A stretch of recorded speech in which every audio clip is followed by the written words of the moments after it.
Assalamualaikum warahmatullahi wabarakatuh. Selamat pagi anak-anak kuat SMK Negeri 1 Surabaya. Berjumpa kembali dengan Ibu Vina dalam pembelajaran Bahasa Indonesia. Kali ini kita akan belajar materi Bahasa Indonesia kelas 12 semester ganjil, mempresentasikan ide kewirausahaan. Di dalam era digital yang semakin berkembang, media digital telah menjadi bagian tak terpisahkan dari kehidupan kita sehari-hari.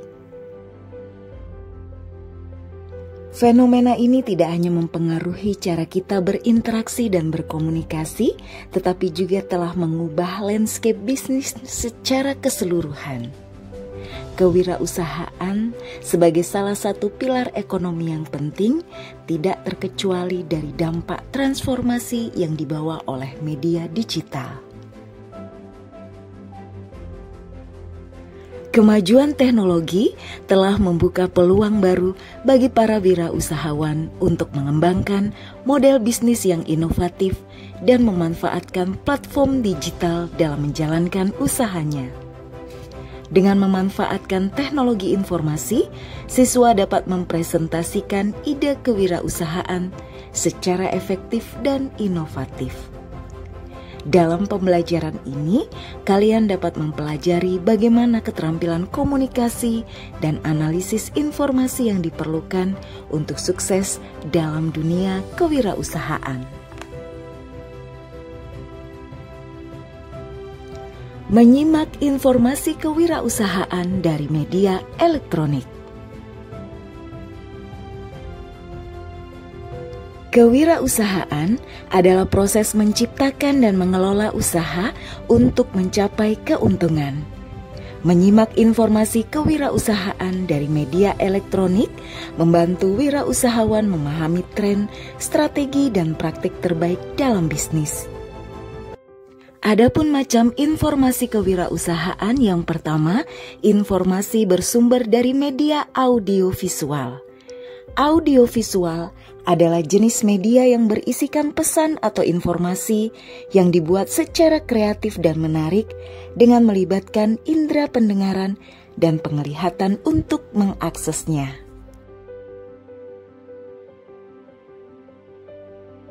Macam-macam media audiovisual. Media audiovisual dapat dibagi menjadi dua macam. Yang pertama, audiovisual murni, yakni baik unsur suara maupun unsur gambar berasal dari satu sumber. Contohnya televisi, video kaset, film bersuara. Dua, audio visual tidak murni, yakni untuk suara dan unsur gambarnya berasal dari sumber yang berbeda, seperti film bingkai suara.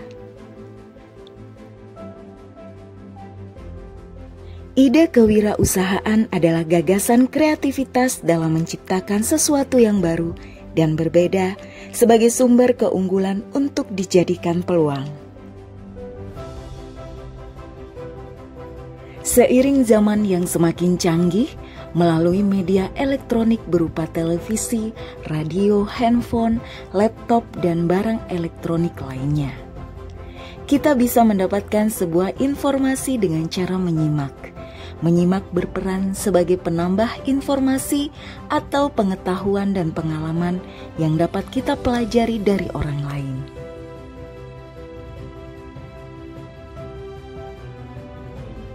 Dengan menyimak informasi kewirausahaan dari media elektronik, kita bisa mengetahui informasi ide kewirausahaan yang berinovasi dengan memanfaatkan sumber daya lokal, sehingga sumber daya lokal mampu menghasilkan produk yang unik.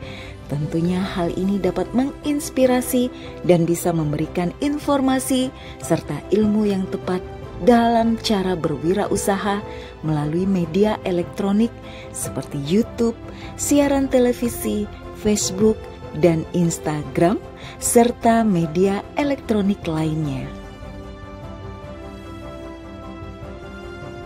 Dalam mengakses informasi kewirausahaan melalui media elektronik, penting untuk mencermati informasi kunci. Informasi kunci ini biasanya menjawab 6 pertanyaan dasar yang esensial untuk mengembangkan ide kewirausahaan. Mari kita bahas satu persatu. Yang pertama, apa? Apa ide atau produk yang ingin dikembangkan? Ini adalah langkah awal untuk merumuskan visi bisnis. 2. Di mana? Di mana pasar yang akan dijangkau? Identifikasi lokasi dan segmen pasar yang tepat untuk produk. 3. Kapan? Kapan waktu yang tepat untuk meluncurkan produk atau jasa? Menentukan waktu yang tepat sangat penting untuk kesuksesan peluncuran. 4. Siapa? Siapa target audiens atau konsumen? Memahami siapa yang akan menjadi pelanggan sangat penting dalam perencanaan pemasaran. 5. Mengapa? Mengapa produk atau jasa ini dibutuhkan? Identifikasi kebutuhan dan masalah yang ingin diselesaikan oleh produk. 6. Bagaimana? Bagaimana cara melakukan atau melaksanakan ide kewirausahaan ini? Ini mencakup strategi dan rencana aksi yang akan diambil. Memahami dan melakukan instruksi kompleks. Instruksi merupakan perintah, arahan, atau petunjuk yang dapat disampaikan secara lisan dan tertulis. Instruksi biasanya terkandung di dalam sebuah informasi. Informasi ada yang bersifat simpleks atau sederhana dan ada yang bersifat kompleks atau rumit. Penyajian instruksi dapat dilakukan secara hierarkis atau berdasarkan urutan tingkatan, yaitu dari mudah ke sulit atau umum ke khusus, dan dapat pula disajikan secara prosedural ataupun urutan proses. Sebuah informasi disampaikan mungkin saja mengandung bias, yaitu terjadi galat atau kekeliruan atau kesalahan dalam penulisan atau penyusunan. Jika informasi tersebut diperdengarkan atau disebarkan secara luas, dapat dipastikan pendengar juga menerima informasi yang tidak benar. Bias informasi dapat terjadi jika pembuat informasi melakukan hal-hal berikut ini. Yang pertama, ketidaklengkapan informasi yang disajikan. 2. Kesalahan pengutipan dan penggunaan data dan fakta. 3. Menggunakan data dari sumber yang meragukan. 4. Kesalahan penafsiran data dari narasumber. Bias informasi dapat diminimalisir dengan menumbuhkan kemampuan berpikir kritis dan selalu melakukan hal-hal sebagai berikut. Pertama, mencari informasi pembanding agar kita lebih yakin dengan informasi yang diperoleh. 2. Melakukan diskusi dengan pihak lain dengan latar belakang yang berbeda supaya memperoleh wawasan dan pemahaman yang lebih luas. 3. Senantiasa terbuka menerima perbedaan. 4. Jadilah pendengar yang baik untuk memperkaya wawasan. 5. Lakukanlah perenungan dan pikirkan kembali agar dapat menyaring, mengevaluasi, dan menghubungkan berbagai informasi yang diperoleh. 6. Keluar dari zona nyaman dengan cara mencari keterangan dan informasi baru. 7. Memahami bahwa suara terbanyak belum tentu mencerminkan kebenaran. Terkadang suara terbanyak seolah-olah mengonfirmasi kebenaran yang ada. Padahal kita harus tetap melakukan cek dan recheck.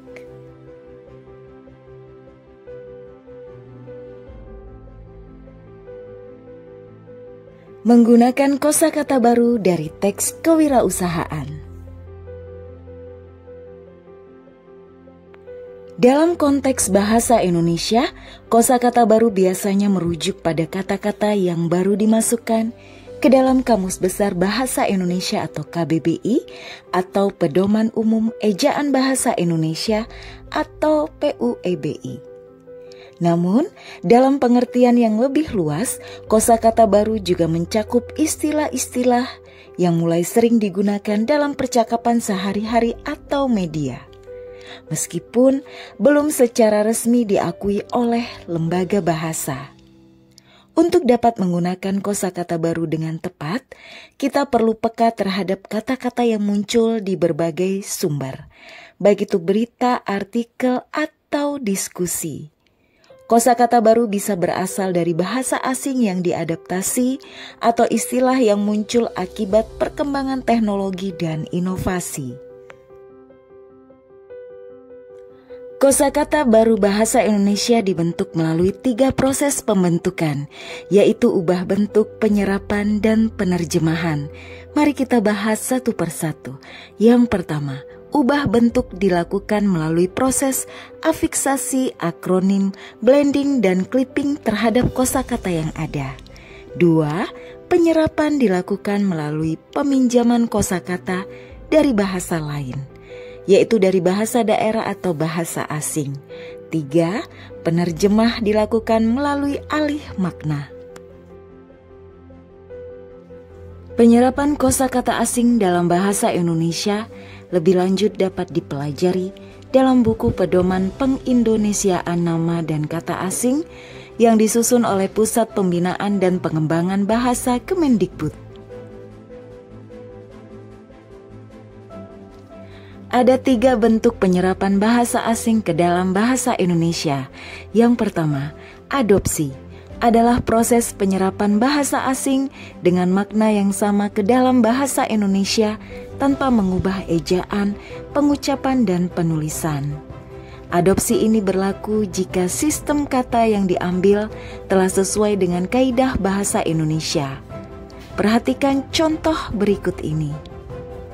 Penulisan kata yang diadopsi ke dalam bahasa Indonesia itu biasanya sama dengan kata sumbernya, tetapi pelafalannya disesuaikan dengan kaidah bunyi kata bahasa Indonesia. 2. Adaptasi adalah proses penyerapan yang disesuaikan dengan kaidah yang berlaku, baik kaidah bunyi maupun kaidah penulisan. Perhatikan contoh berikut ini. 3. Penerjemah adalah proses penyerapan dengan mengambil konsep dasar yang ada pada bahasa asalnya, kemudian kata tersebut dicari terjemahannya ke dalam bahasa Indonesia. Dalam penerjemahan istilah asing, tidak selalu perlu dibentuk yang berimbang arti satu lawan satu. Hal yang pertama-tama harus diikhtisarkan adalah kesamaan dan kepadanan konsep, bukan kemiripan bentuk luar atau makna harfiahnya. Perhatikan contoh berikut ini.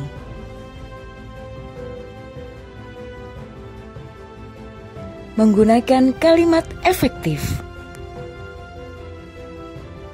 Pengertian kalimat efektif adalah kalimat yang susunannya mudah dipahami dan makna kalimat tersebut tersampaikan dengan tepat kepada pembaca atau pendengar. Syarat kalimat efektif adalah jika gagasan yang ada di dalamnya dapat diterima oleh pendengar maupun pembaca dengan mudah, jelas dan lengkap seperti apa yang dimaksud oleh penulis atau pembicaranya. Kalimat tersebut tidak mengandung maksud yang lain atau menyimpang. Kalimat efektif memiliki beberapa ciri penting, antara lain 1. Unsur pokok. Setiap kalimat harus memiliki unsur subjek dan predikat yang jelas. 2. Taat pada tata ejaan. Kalimat harus mengikuti kaidah ejaan yang berlaku sehingga terlihat profesional. 3. Diksi yang tepat. Penggunaan kata yang sesuai dengan konteks dan mudah dipahami oleh audiens. 4. Kesejajaran struktur. Menggunakan struktur kalimat yang logis dan sistematis sehingga pembaca tidak bingung. 5. Penekanan ide pokok. Memfokuskan pada ide utama dengan cara yang jelas dan efektif. 6. Penghematan kata. Menghindari penggunaan kata yang tidak perlu sehingga kalimat menjadi lebih padat. Dalam presentasi ide kewirausahaan, penting untuk menggunakan kalimat efektif agar audiens dapat memahami dengan baik. Perhatikan contoh kalimat tidak efektif dan kalimat efektif berikut ini.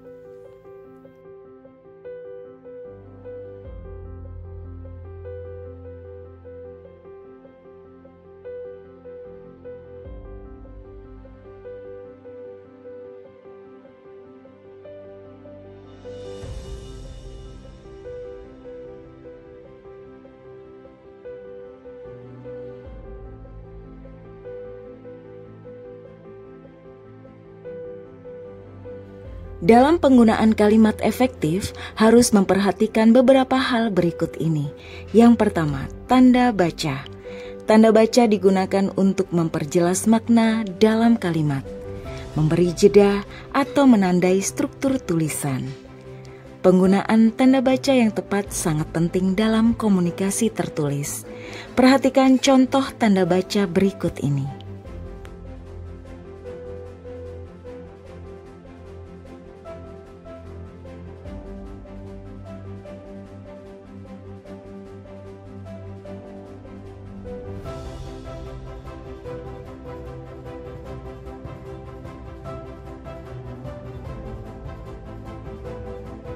Dua, huruf kapital. Huruf kapital digunakan dalam beberapa konteks untuk memberikan penekanan pada kata tertentu atau sebagai tanda pembeda. Penggunaannya diatur dalam berbagai aturan. 1. Huruf kapital dipakai di awal kalimat. 2. Huruf kapital digunakan untuk nama orang, nama geografi, nama lembaga, serta singkatan gelar.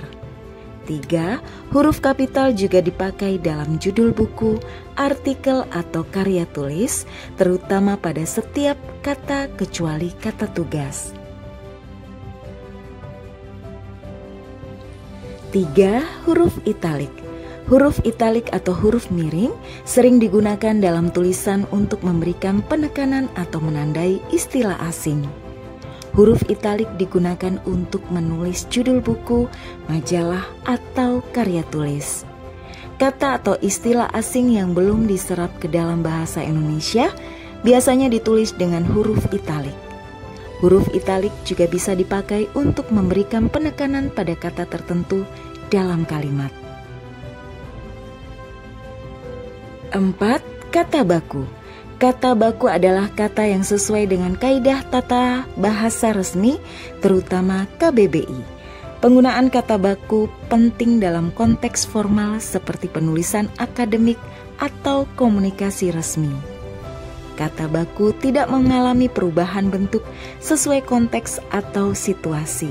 Perhatikan contoh kata baku berikut ini.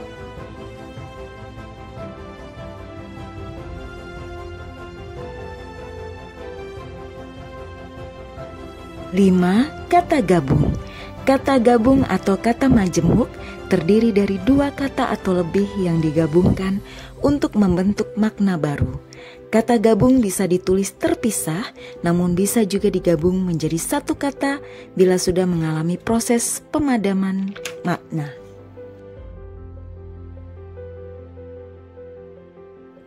Jika dua kata digabung tanpa menghasilkan makna baru, keduanya ditulis terpisah. Kata gabung yang sudah menjadi satu kesatuan dalam makna dapat ditulis serangkai. Penggunaan yang tepat dari elemen-elemen di atas akan mempengaruhi kejelasan dan keakuratan dalam komunikasi tertulis. Perhatikan contoh masing-masing berikut ini. Kiat menyajikan data di dalam teks.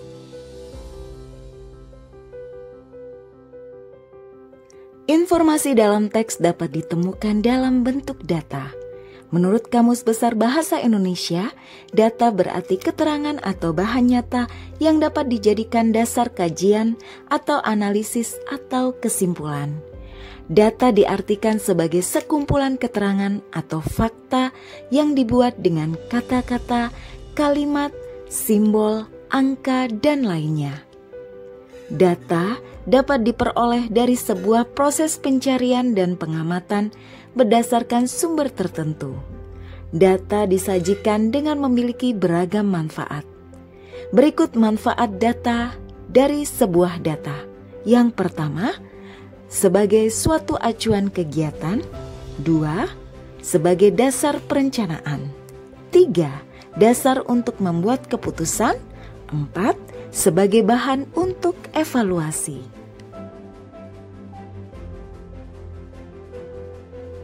Teks non-fiksi merupakan teks yang berdasarkan fakta, maka dalam pembuatan teks non-fiksi dibutuhkan data-data dan pengamatan agar teks tersebut dapat dipercaya dan informatif bagi pembaca.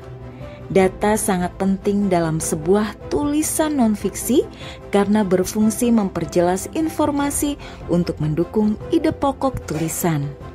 Sebuah data disajikan di dalam teks dalam berbagai bentuk. Yang pertama, ada data yang disajikan dalam bentuk kalimat penjelasan. 2, data juga dapat disajikan dalam bentuk tabel. 3, sebuah data juga dapat disajikan dalam bentuk grafik atau diagram. 4, saat ini penyajian data dalam bentuk infografis sudah populer dilakukan. Berikut adalah beberapa latihan untuk mengasah keterampilan menyajikan data. Yang pertama, latihan menulis. Ambil data sederhana dan coba sajikan dalam bentuk kalimat penjelasan.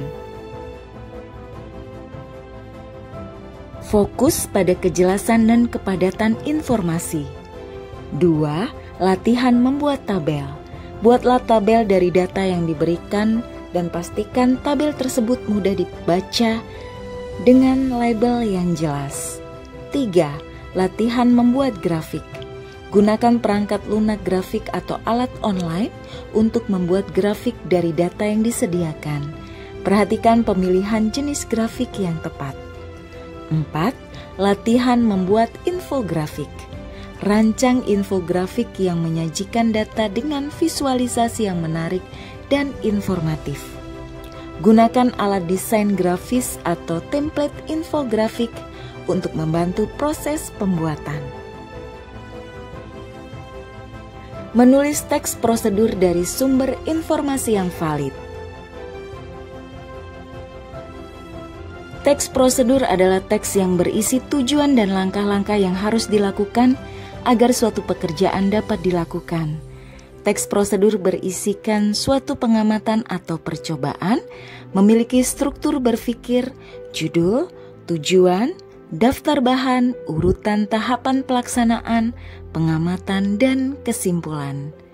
Menurut Priyatni, mengungkapkan struktur teks prosedur terbagi atas 4 bagian. Mari kita bahas satu persatu. Yang pertama, judul. Judul di dalam teks prosedur adalah nama kegiatan dan tujuan yang hendak dicapai dari penjelasan cara-cara atau langkah-langkah yang ada di dalam teks prosedur. Yang pertama, nama benda atau sesuatu yang hendak dibuat atau dilakukan. 2, cara melakukan atau menggunakan sesuatu. 2, tujuan. Bagian ini berisi hal-hal yang ingin dilakukan. Nah, tujuan prosedur teks ini disesuaikan dengan jenis teksnya. Bisa untuk menggunakan suatu alat, membuat makanan, minuman, kerajinan, atau melakukan sesuatu. Yang pertama, dapat berupa pernyataan yang menyatakan tujuan penulisan. 2, dapat berupa paragraf pengantar yang menyatakan tujuan penulisan. 3, bahan atau alat. Struktur teks prosedur ini tentu memuat segala alat dan bahan yang diperlukan. 1, dapat berupa daftar atau rincian. 2, dapat berupa paragraf. Pada teks prosedur tertentu, misalnya cara melakukan sesuatu, tidak diperlukan bahan atau alat. 4, tahapan. Bagian langkah-langkah berisi urutan langkah secara rinci dan bertahap. Hal ini bertujuan untuk membuat suatu kejadian menjadi runtut, sehingga tujuan teks prosedur dapat tercapai. 1. Berupa tahapan yang ditunjukkan dengan penomoran. 2. Berupa tahapan yang ditunjukkan dengan kata yang menunjukkan urutan pertama, kedua, dan seterusnya. 3. Berupa tahapan yang ditunjukkan dengan kata yang menunjukkan urutan waktu. Sekarang, kemudian, setelah, dan seterusnya. 4. Tahapan biasanya dimulai dengan kata yang menunjukkan perintah. Tambahkan, aduk, tiriskan, panaskan, dan lain-lain. Kiat menyampaikan gagasan secara runut.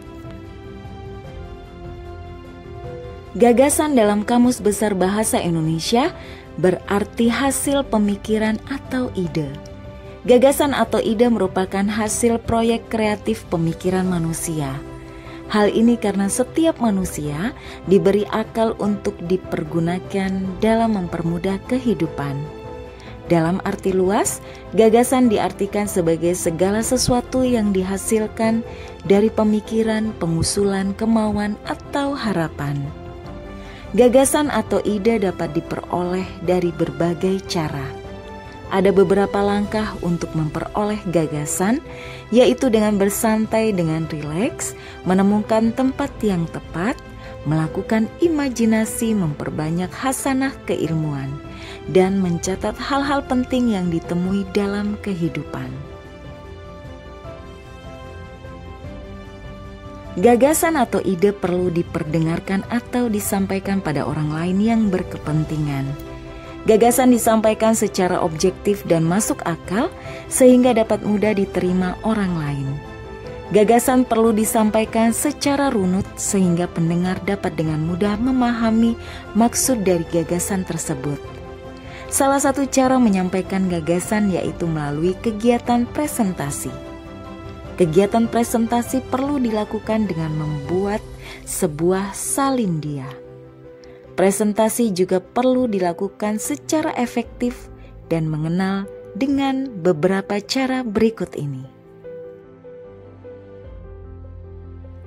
1. Persiapkan diri dengan baik dengan melakukan dengan beberapa hal berikut. Yang pertama, mempelajari materi yang akan dipresentasikan. 2. Menentukan busana yang akan digunakan. 3. Mengenali audiensi atau pendengar pemirsa presentasi. 4. Mengetahui durasi atau waktu yang disediakan untuk presentasi. 2. Memastikan alat-alat pendukung presentasi berfungsi dengan baik seperti sambungan daya listrik, laptop, pointer, dan proyektor. 3. Membuka presentasi dengan mengucapkan salam kepada audiensi yang hadir. 4. Menyampaikan garis besar materi yang akan dipresentasikan dalam 1 menit pertama secara ringkas. 5. Menjelaskan salindia yang ditampilkan setiap tahap secara urut dan sistematis. 5. Melakukan kontak mata kepada audiensi dalam beberapa detik sehingga tidak terpaku melihat ke salindia saja.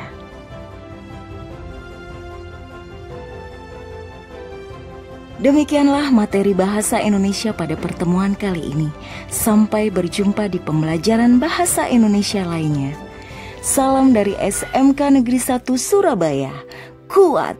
Wassalamualaikum warahmatullahi wabarakatuh. Sampai jumpa.